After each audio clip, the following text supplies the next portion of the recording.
Nah, sudah mulai direkam.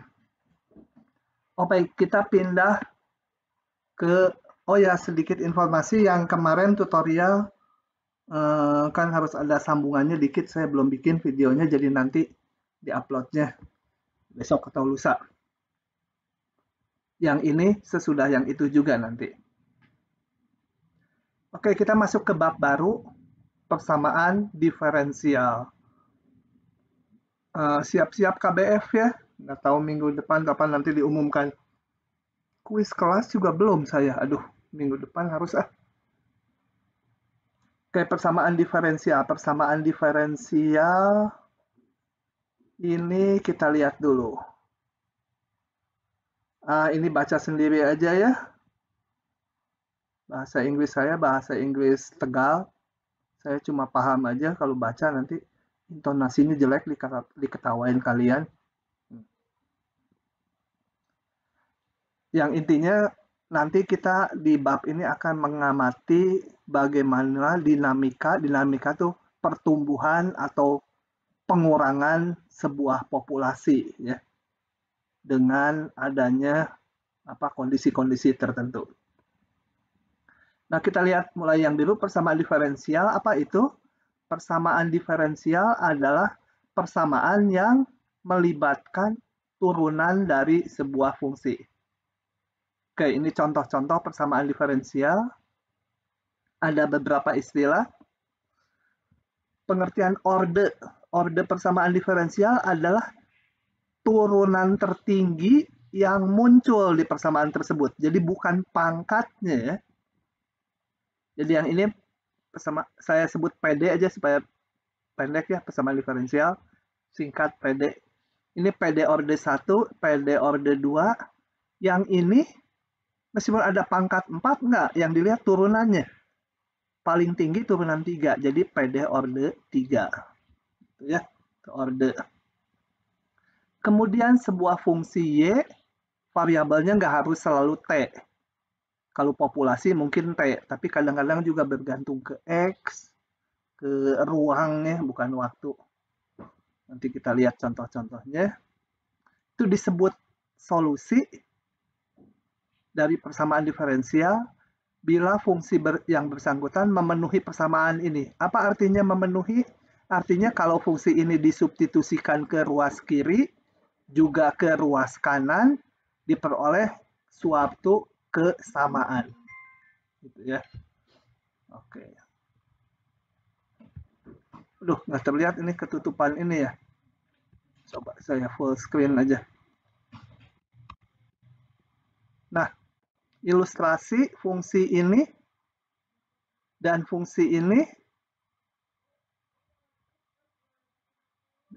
dan fungsi ini ada 3 fungsi adalah solusi dari persamaan diferensial yang ini. Nah, apa artinya solusi? Coba kita lihat tadi ini. Saya akan crop ini. Jadi kalau ada di soal tunjukkan, ya kalau ujian online sih nggak keluar soal gitu. Kalau onsite muncul. Nah, saya akan jelaskan. Ini Y cos T ya. Mana Word ya. Nah, pertanyaan tunjukkan Y sama dengan cos T solusi persamaan diferensial, namakan aja bintang gitu ya. Bintang. Ya, tinggal kita substitusikan ke ruas kiri. Betul nggak jadi 0?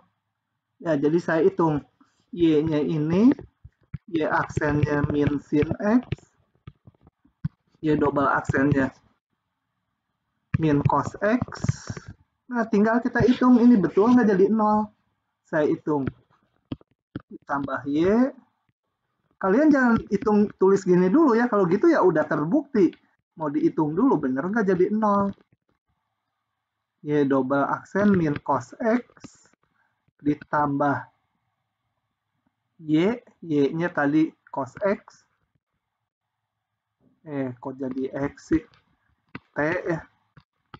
Nah, betul jadi 0. Jadi saya punya sama dengan ini. Jadi memenuhi persamaan diferensial bintang.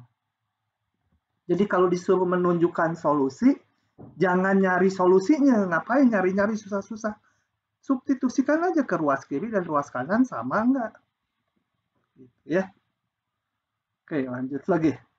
Nah, kalau kalian periksa fungsi ini juga solusi dari yang B.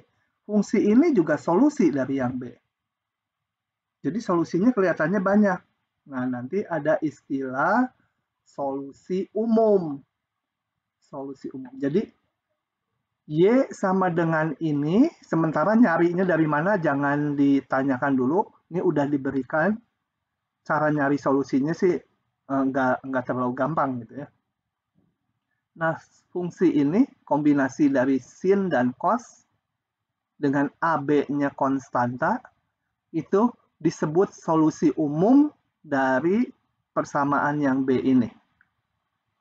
Arti solusi umum apa? Artinya solusi-solusi yang lain bentuknya pasti sama dengan ini, hanya A dan B yang berbeda aja. Kalau kita perhatikan ini Y 5 cos T artinya sama dengan ini. A-nya 5, B-nya 0. Gitu ya. Nah, jadi solusi umum itu solusi yang udah mencakup semua bentuk solusi yang ada. Saat ini belum belajar mencarinya nanti. Kemudian solusi umum dari sebuah persamaan diferensial yang orde n, jadi turunannya yang terlibat paling banyak orde n, turunan ke n, selalu memuat n buah konstanta. Ya.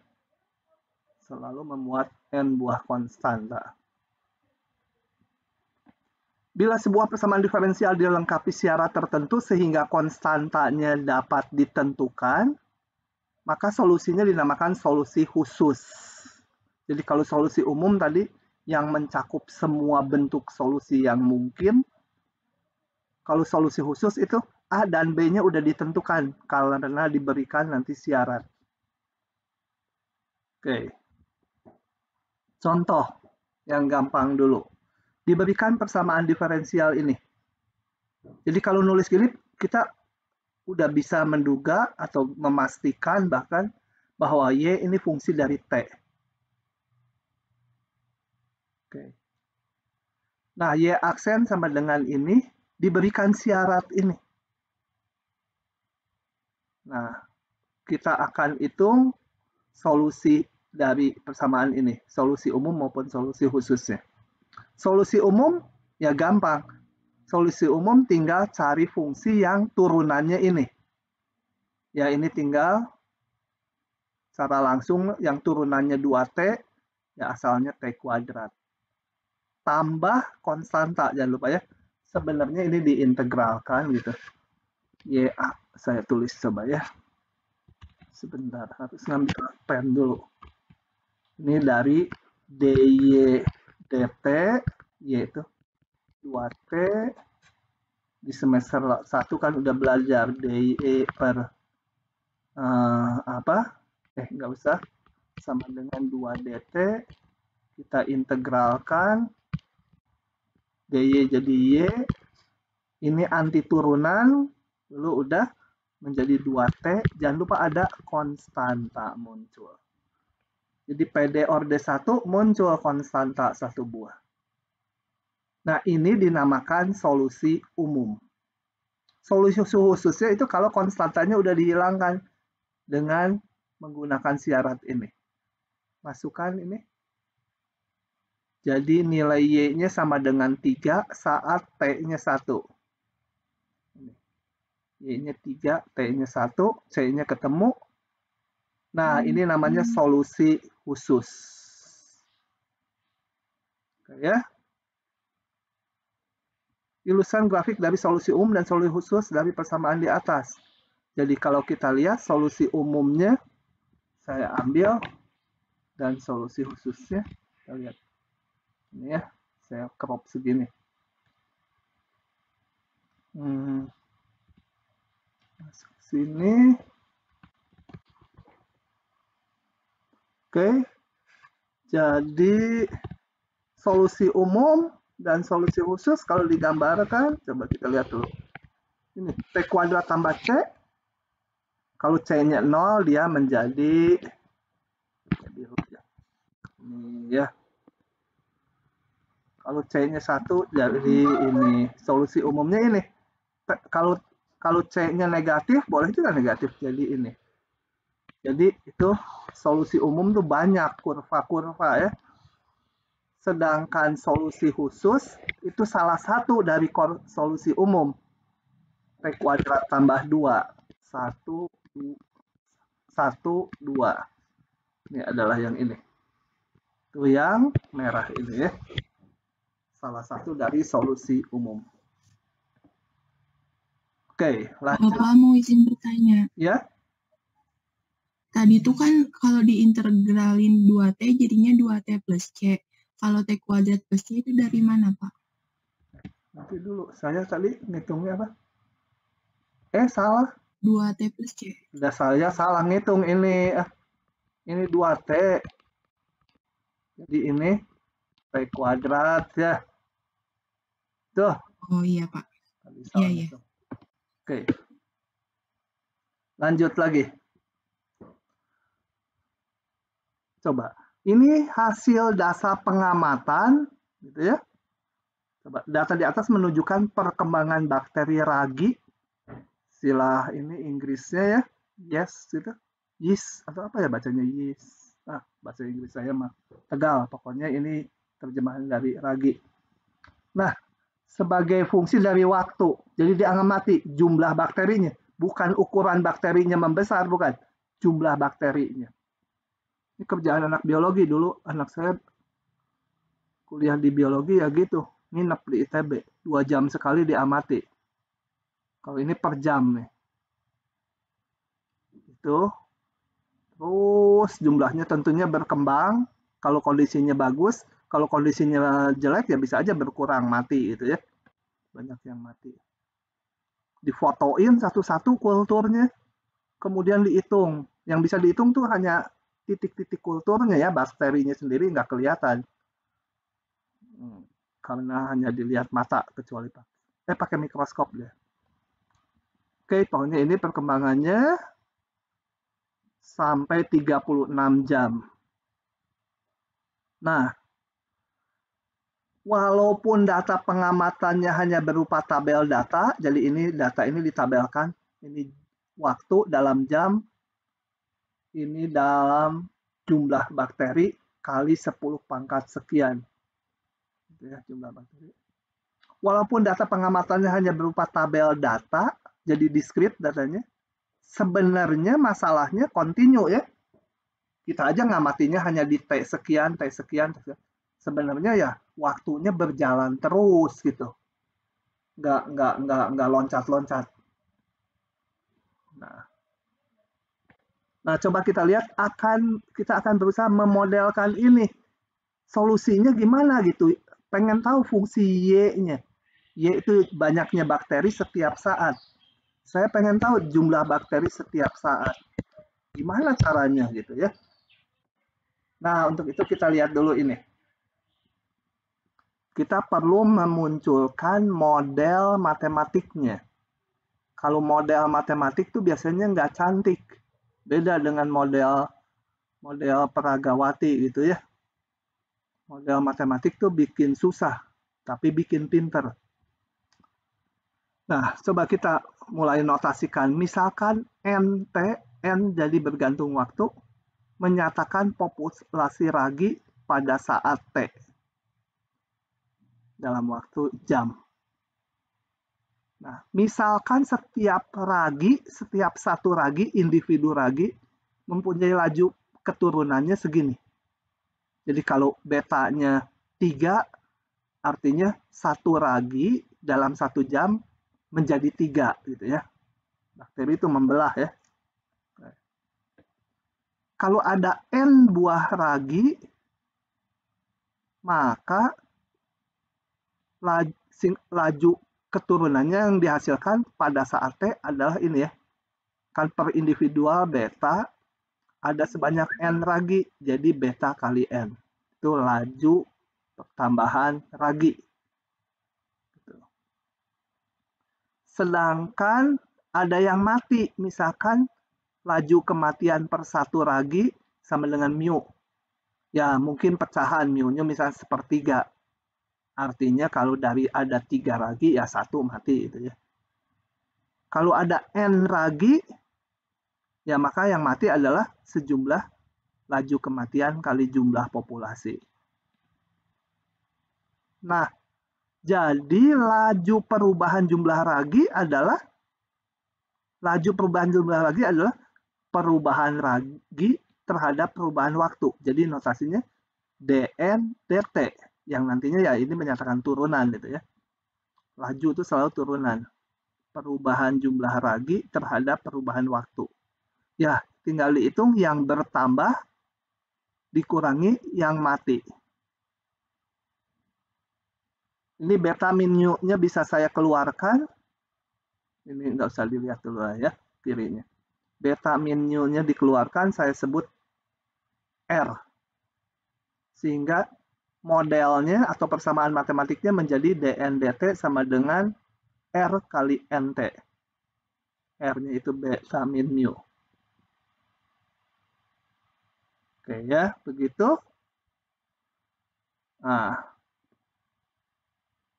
kemudian saya bentuk seperti ini. Oh ya, kalau ini berarti laju perubahan ragi, laju perubahan jumlah ragi untuk seluruh populasi ya. Kalau per satu populasi gimana? Ya, tinggal laju perubahan seluruhnya dibagi jumlah populasi. Laju perubahan jumlah ragi seluruhnya dibagi jumlah ragi itu menjadi laju perubahan per individu ya, per kapita istilahnya. Jadi R ini menyatakan laju perubahan jumlah ragi per kapita per satu individu. Oke, istilah ini karena dipakai nanti di bukunya. Kadang-kadang muncul soal laju perubahan per kapita, ya maksudnya ini. Nah, kita lihat kalau R-nya positif. Kalau R-nya positif, ini kan turunannya berarti positif, karena N besar pasti positif tentunya. Jumlah populasi. Kalau R positif, berarti dN dt-nya positif. Kalau turunannya positif, berarti N-nya monoton naik.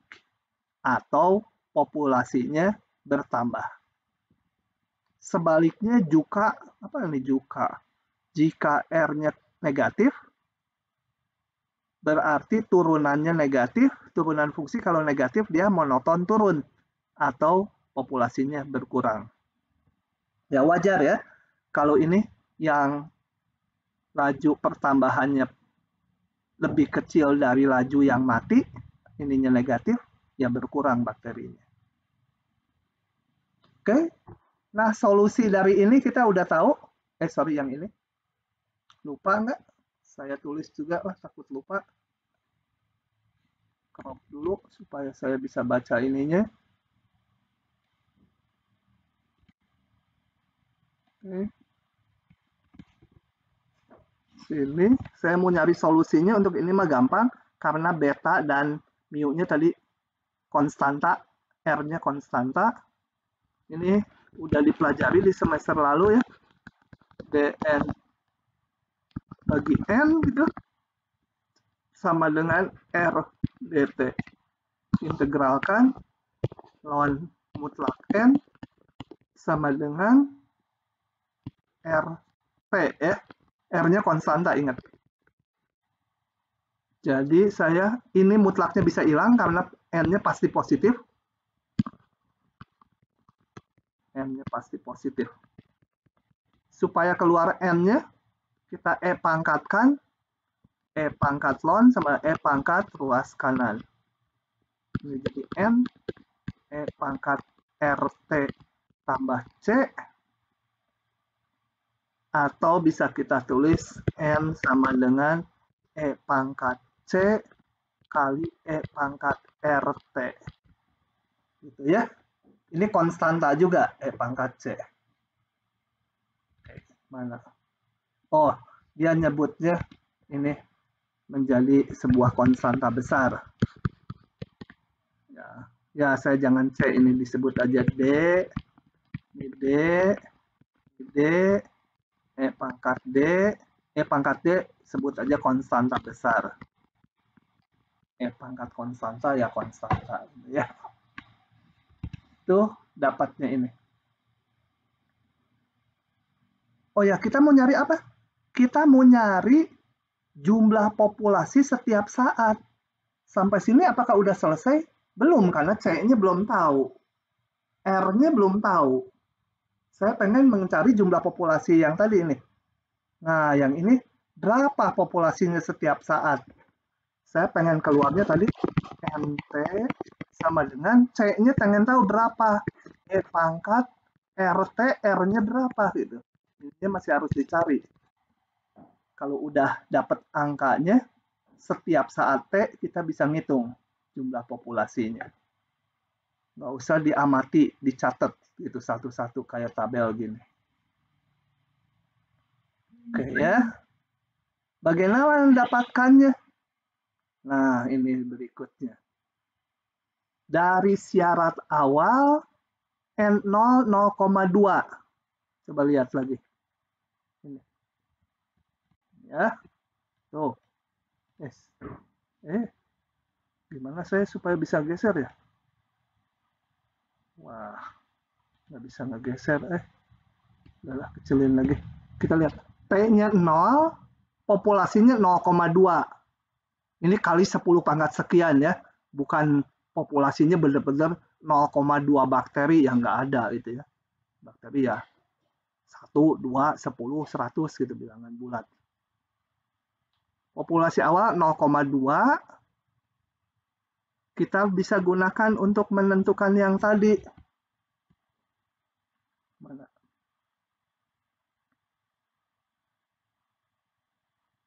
Ini kelebihan, sorry. Ini. Masukkan ke NT tadi sama dengan, ini sama dengan kelebihan, C, E pangkat RT. Ya, jadi masukkan, tadi kan NT sama dengan C, E pangkat RT. T-nya 0, populasinya 0,2. C, E pangkat R kali 0, T-nya 0. Jadi dari sini kalian bisa hitung, dapat C-nya sama dengan, ini kan 1, C-nya 0,2. Sehingga diperoleh ini 0,2. R-nya belum dapat. Dari mana dapat R-nya? Nah, untuk mendapatkan R-nya, kita bandingkan, saya mundur lagi ke tabelnya. Ini, saya punya N0 sama dengan 0,2. N1 sama dengan 0,330. N2 0,5. Saya mau bandingkan dua yang berturutan aja. Memang nggak konstan, karena model yang dibikin dari percobaan tentu nggak akan ideal ya. Yang dipakai mana ya, dua dari ini yang berturutan. Coba saya lupa pakai mana di sini ngitungnya. Oh, ngitung N1 dengan N0. N1 saya bagi dengan N0. N1 sekian, N0 sekian. Kemudian bandingkan, tadi saya punya modelnya NT sama dengan, oh ini udah ada, nggak perlu ditulis lagi. Jadi waktu T-nya 1, masukkan aja T-nya ke 1, 0,2 E pangkat R kali 1. N0, masukkan T-nya 0, dapat 0,2 E pangkat R kali 0. Oke. Ini dibagi ini hasilnya 1,65. Ini dibagi ini hasilnya E pangkat R ya. R-nya dilonkan. Dilonkan kiri kanan, dapat R-nya sekian. Oke, jadi saya dapat NT-nya ini. Nah, inilah menyatakan jumlah populasi ragi setiap saat T. Apakah modelnya udah bagus? Nah, bagaimana mengetahui udah bagus atau tidaknya? Kita akurkan graf. Kamu nanya. Halo? Kamu nanya. Ya? Itu yang dari E pangkat R sama dengan 1,65, terus pas ke kanannya jadi R sama dengan ln 0,65, Pak. Itu satunya kemana? Oh, ada satunya kok. Kalau ln ini mah pasti negatif nih. Ln kalau kurang dari 1 negatif. Ini, 1. Ya, sebab kalau ln 0,65 kan, kita lihat grafik ln. Ini 1. Itu kan grafik ln ya. Kalau 0,65 negatif nanti. Ini 1. Tuh. Makasih. Oke. Nah, begitu. Nah, sekarang saya mau bertanya, apa model ini udah bagus? Cocok nggak dengan data kita?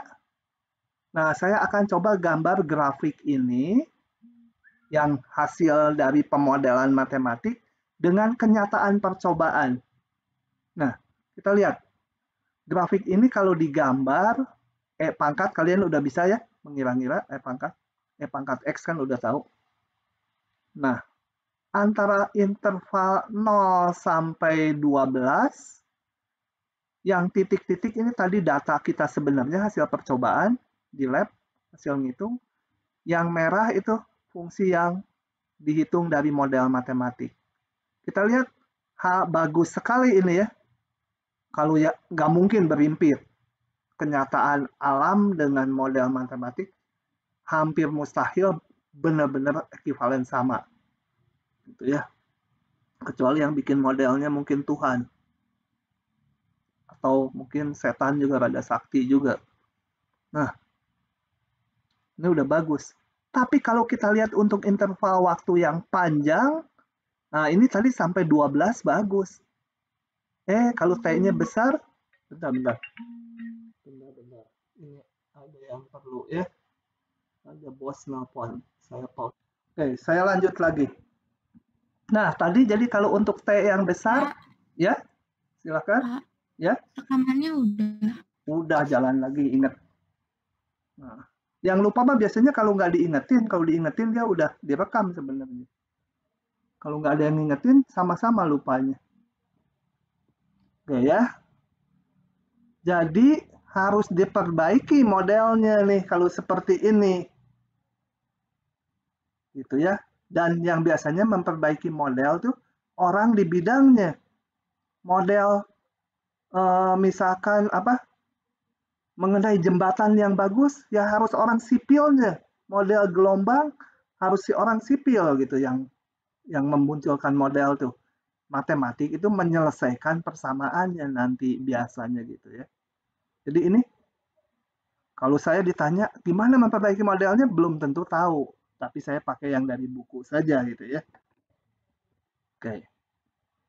Nah, ini udah disebabkan, udah.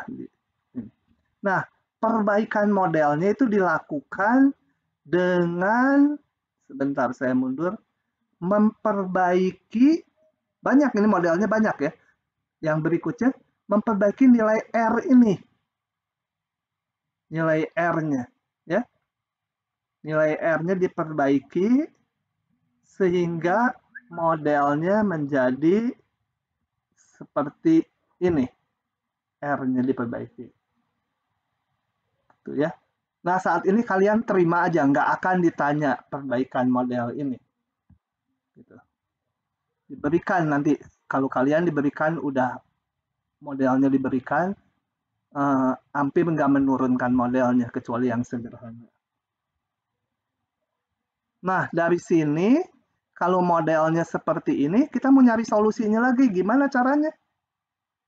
Kita lihat ini. dn dt sama dengan,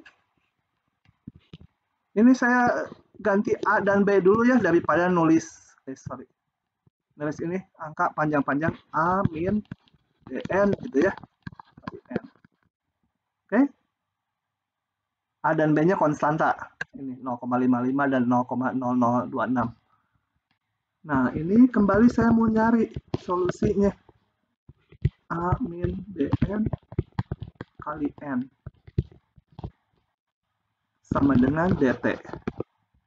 Integralkan. Gimana ngitungnya?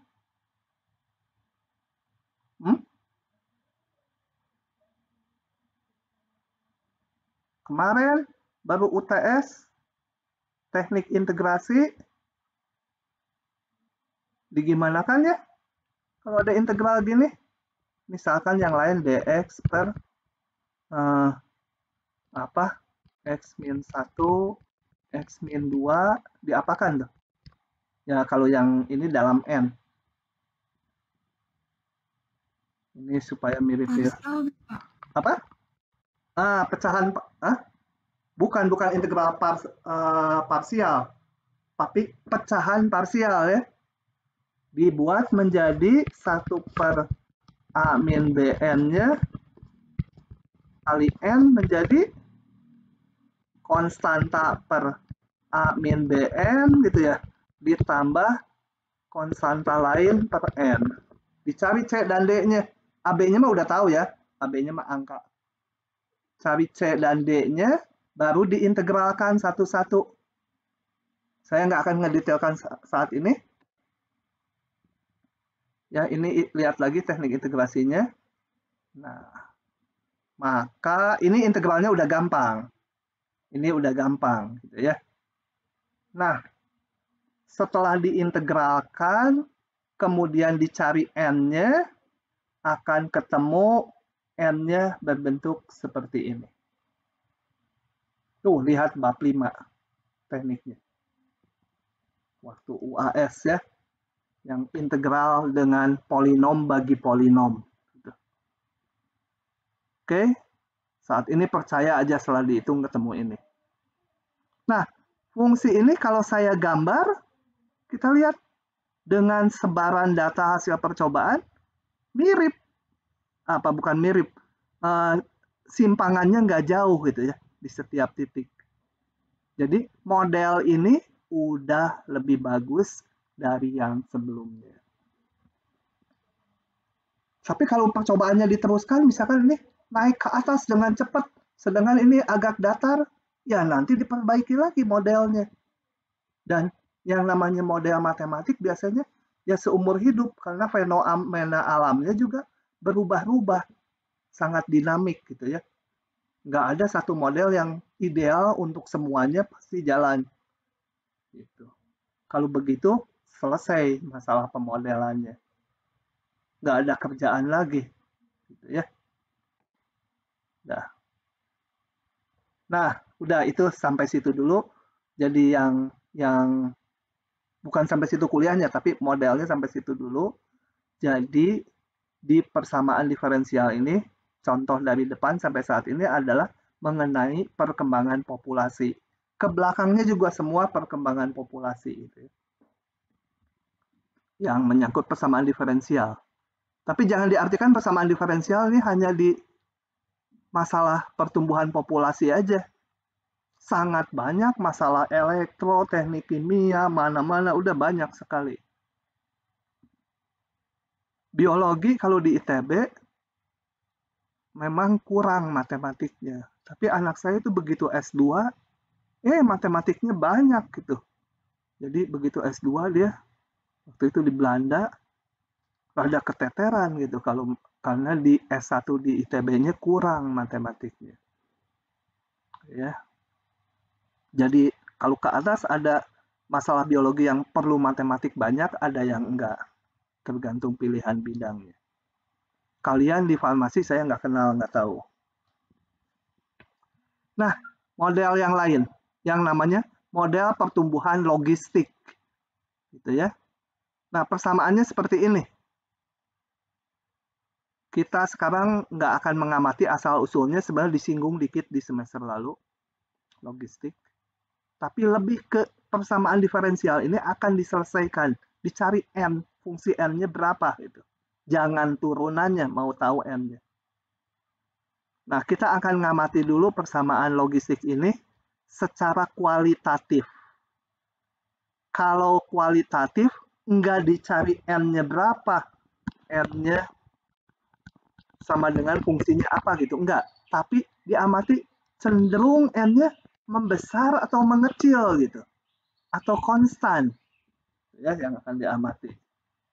Oke. Kita lihat.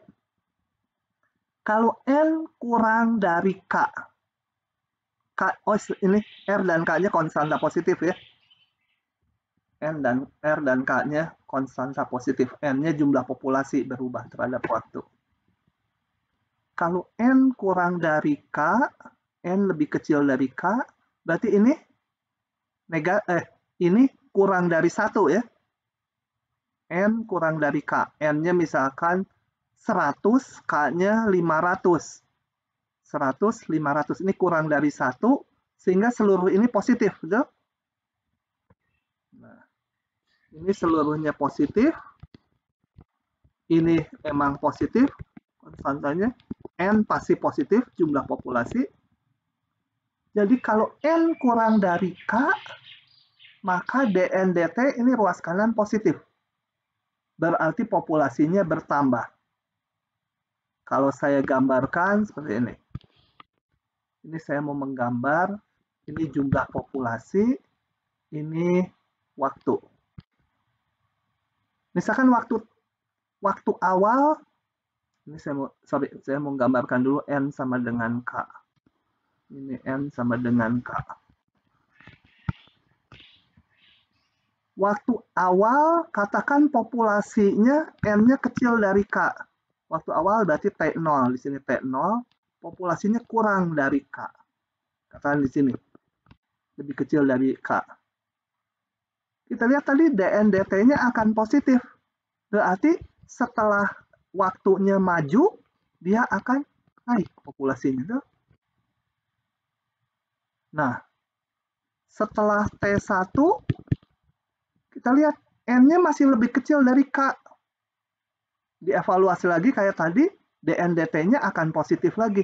Jadi, di interval waktu berikutnya, dia naik lagi. Gitu ya. Jadi, kalau populasinya awalnya kurang dari K, maka populasi akan naik. Apa naiknya gini atau nanti melompat ke sana? Kita lihat yang satu lagi ya. Kalau N-nya besar dari K, ya, jadi saya gambar lagi awalnya, N-nya ini T, ini K, ini jumlah populasi. Kalau awalnya populasi lebih besar dari K, ini N0. N0 lebih besar dari K. Ini dibagi ini lebih besar dari 1, sehingga ini negatif. Ini positif, ini positif. Jadi seluruhnya negatif. DN/DT-nya. Kalau DN/DT negatif berarti di periode berikutnya populasi berkurang. Kalau masih lebih besar dari N-nya besar dari K, berikutnya berkurang lagi. Oke, itu ya. Satu lagi.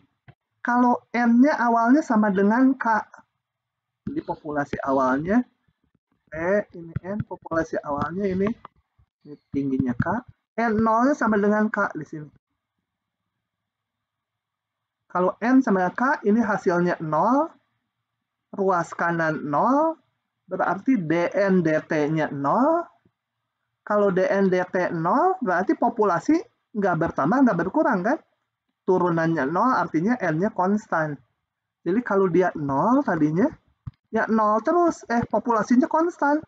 Berada di garis ini terus. Populasinya sama dengan K terus.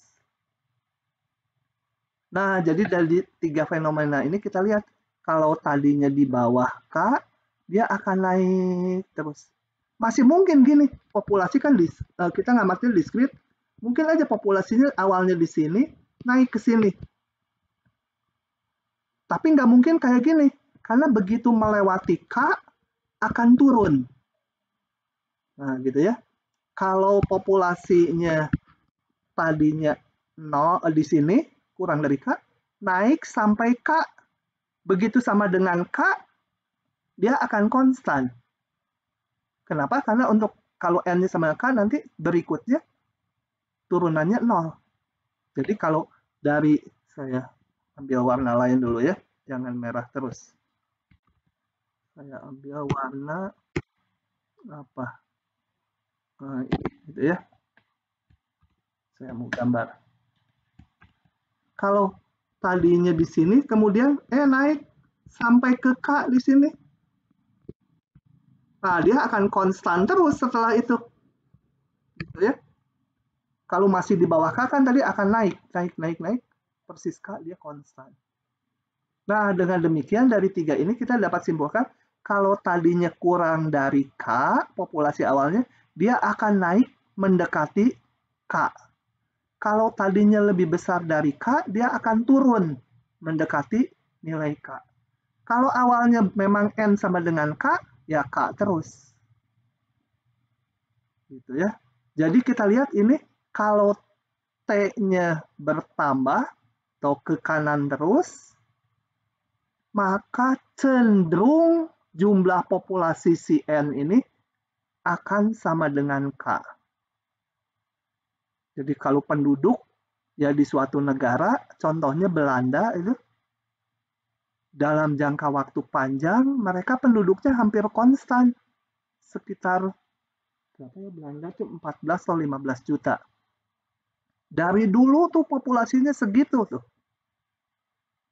Padahal luasnya Belanda itu lebih besar dari Jawa Barat.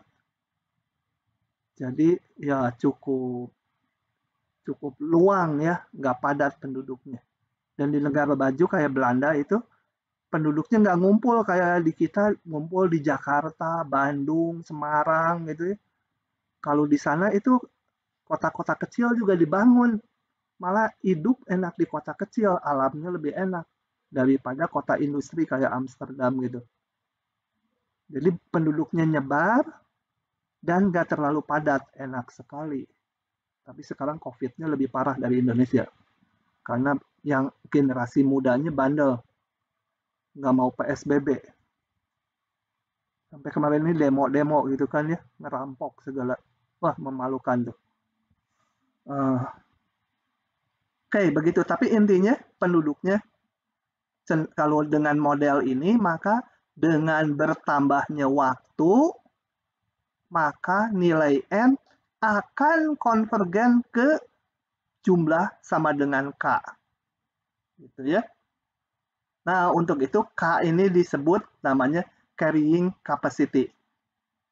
Gitu ya. Dalam pengertian tadi, ya kalau dibaca harafiah ya, pembawa kapasitas apa gitu. Artinya kalau T-nya membesar, cenderung populasinya nanti sama dengan K.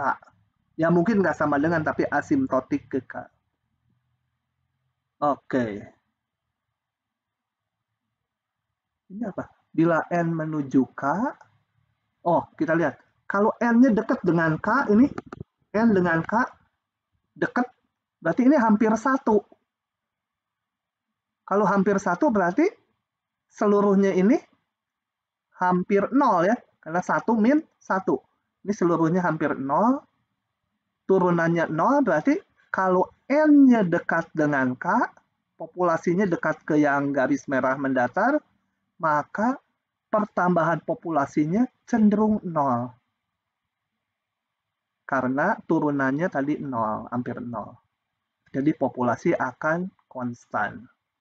Oke, itu yang dimaksud mengamati perubahan atau dinamika populasi secara kualitatif. Kita nggak ngitung N-nya persisnya berapa fungsi NT-nya itu. Meskipun bisa ini. Oke, hari ini sampai situ dulu. Nanti kita lanjutkan hari Senin. Silahkan kalau ada yang mau ditanyakan. Saya berhentiin dulu rekamannya ya.